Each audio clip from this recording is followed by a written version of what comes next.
Nalaman ko may cancer ako noong 2001. Nasa Amerika kami noon ng mama ko, siya yung may sakit.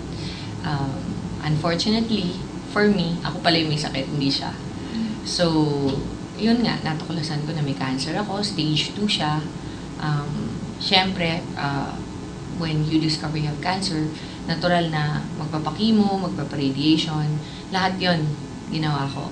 Pagkatapos, isa sa matinding side effect ng chemotherapy is bumabagsak yung immunity sa katawan mo. So, talagang prone ka sa sakit and everything.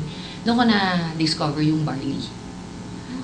Nag-internet ako, nagre-research ako sa internet. Doon nakita ko, nabasa ko doon na meron palang produkto na tinatawag barley, young barley grass, na nakaka-natural, nakakabalik ng immunity sa katawan.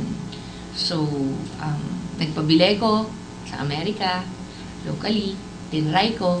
Yung recovery period ko nung first chemotherapy ko na tumagal ng 21 days, naging 4 days lang nung pangalawang chemo ko na.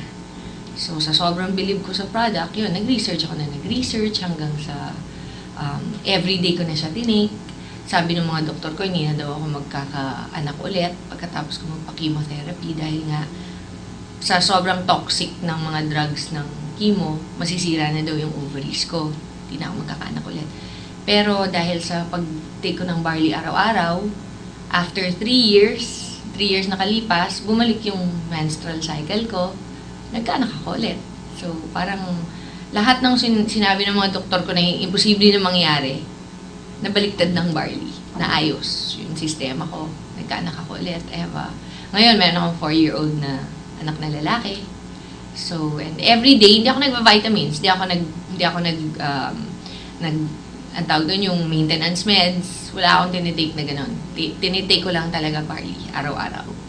So, syempre, kahit paano, tao lang naman ako, hindi ko naman sasabihin na kahit kailan hindi ako nagkakasakit. Pero, magkasakit man ako, ina-up ko lang yung dose ng barley, nakukontra siya kaagad. Pag masama ang pakiramdam ko, dodoblihin ko yung tinitake ko ng barley dose, kinabukasan okay na ako kaagad. Ganun, hindi ako nag-antibiotics, yung mga drugs na binibigay ng mga doktor, hindi ko siya tinitake. Barley lang.